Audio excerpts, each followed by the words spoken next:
from the far corner of Triangle Alley, below the whooshing sound of a sparkling TR-3B, at the edge of a dark forest where lumbering beasts dwell.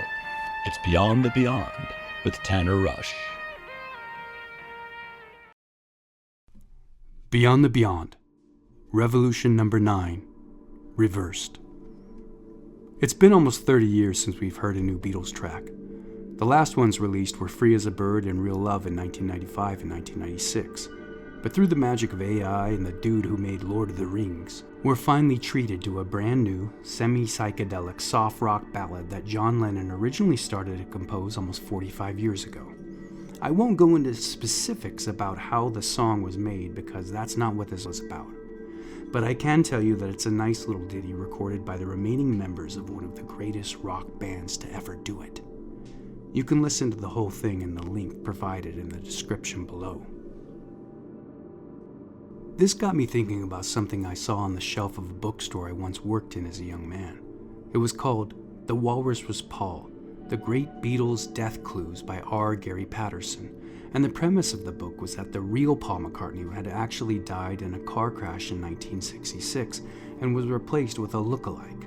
This lookalike essentially took over his life and continued his work, and only his closest friends and family were in on the truth. Oh, and he also played bass left-handed. Some fans claim to see symbolism in the music and album artwork after Paul's supposed death. They claim that the cover of Sgt. Pepper's shows a funeral procession, with an open palm over McCartney's head signifying a priest blessing the dead before interment. A bloody glove from the car crash lays littered on the ground. A bass guitar made of flowers is shown with a missing fourth string, supposedly symbolizing the missing fourth Beatle. The cover of Abbey Road shows the Fab Four crossing the road outside of their studio in London. A gravedigger, a corpse, an undertaker, and a priest, according to some theorists who possibly have way too much time on their hands. Some claim that McCartney, shown shoeless on the cover, is a nod to the practice of interring dead bodies without shoes. When asked about the cover, McCartney simply replied, "I was walking barefoot because it was a hot day." I mean, it's obvious that Paul is alive, and that he's the same guy who's been bopping around on stage for the last 60 plus years. Do I think he's a doppelganger named Billy Shears, put in place by the powers that want to be in an attempt to subvert the counterculture movement of the 1960s? Nah. Were the Beatles messing with the heads of gullible fans and their music and album artwork? Probably. Is Tupac still alive? Absolutely. Another strange item worth noticing is John Lennon's ties to the number 9. Obviously, he helped write the songs One After 909, Revolution number 9, Number 9 Dream, and he did seem to have a fascination with the number. In 1980, he told Playboy, "I lived at 9 Newcastle Road. I was born on the 9th of October. The 9th month, not really. It's just a number that follows me around. But numerologically, apparently, I'm a number 6 or a 3 or something, but it's all a part of 9. Now, who is going to be the one to correct the smart Beatle that October is actually the 10th month?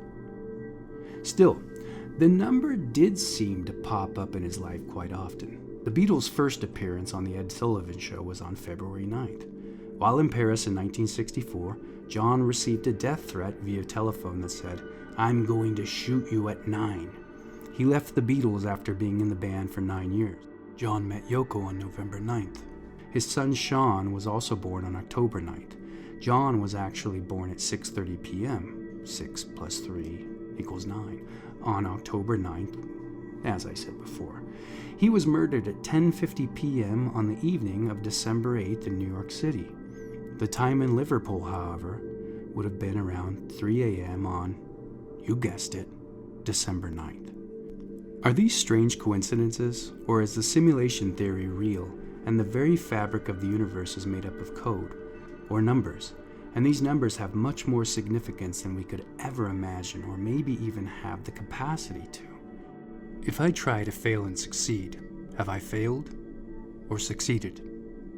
If I'm talking to myself, is it an existential crisis or a staff meeting? I have so many questions. Another one I always thought was just a thing that is known is that Lucy in the Sky with Diamonds is about the psychedelic drug LSD. It obviously spells the name out when you look at the first letter of each word, and the song does have a dreamy, fantastical nature.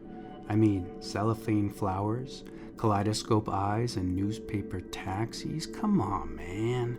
But John Lennon, the writer of said song, denied this connection on many different occasions. He said the inspiration for the track came from a drawing his son made about a classmate. According to Lennon, Julian was a preschooler at the time and brought home a watercolor painting he had made about his friend Lucy O'Donnell. The diamonds were in fact little stars he had painted in the night sky, and he titled it Lucy in the Sky with Diamonds. Now, you might be thinking that Lennon is being aloof here, but I think that if the song was inspired by that particular drug, Lennon would have said so. If you've ever heard his interviews, you know he was never one to mince words. When talking about a song he co-wrote, She Said, he stated, "The guitars are great on it. Peter Fonda came in when we were on acid, and he kept coming up to me and sitting next to me and whispering, 'I know what it's like to be dead.'" Now, speaking of Lennon, did you know that the FBI kept detailed files on his life in New York City? This happened in the 1970s, and he first came on the radar due to his political outspokenness and anti-war rhetoric. These files eventually became public through the Freedom of Information Act, or FOIA, and offer some insight into the government's monitoring of his activities. An article about Beatles conspiracy theories would not be complete unless I talked about some of the bizarre messages in their tracks. During the song Revolution Number 9, when a man's voice comes on and says, "Number 9," over and over again, if you play the same segment backwards, the words, "Turn me on, dead man," can be heard. You can listen to it in the link provided below.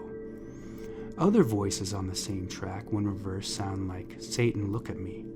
She helped me out a little, but now she's evil." And the noise we had is magic. Is this merely coincidence? The Beatles having a go at some darker humor, which isn't out of the ordinary, or was it indeed some type of a spell being cast on the audience? Like magic. Some people claim another satanic reference in the song, Helter Skelter. In fact, Charles Manson, the famed lunatic who directed the Tate LaBianca murders, claimed the song foretold an apocalyptic race war and used the lyrics to fit his strange and delusional beliefs. Of course, there are allegations that Manson also had ties to the CIA, MK-Ultra, and other psychological warfare programs. But that's a podcast for another time. What the hell. There's no time like the present. The CIA created an illegal program in 1953 to use drugs and hypnotism to create mind-controlled assassins. Look up Project Bluebird and Project Artichoke. They used drugs like LSD, isolation, and other nefarious techniques to put a subject into a subdued state where they could be easily controlled and manipulated. That much is well documented. The CIA's program, MK-Ultra, allegedly used nightmarish experiments on subjects James Bulger, Ted Kaczynski, Charles Manson, and many, many others.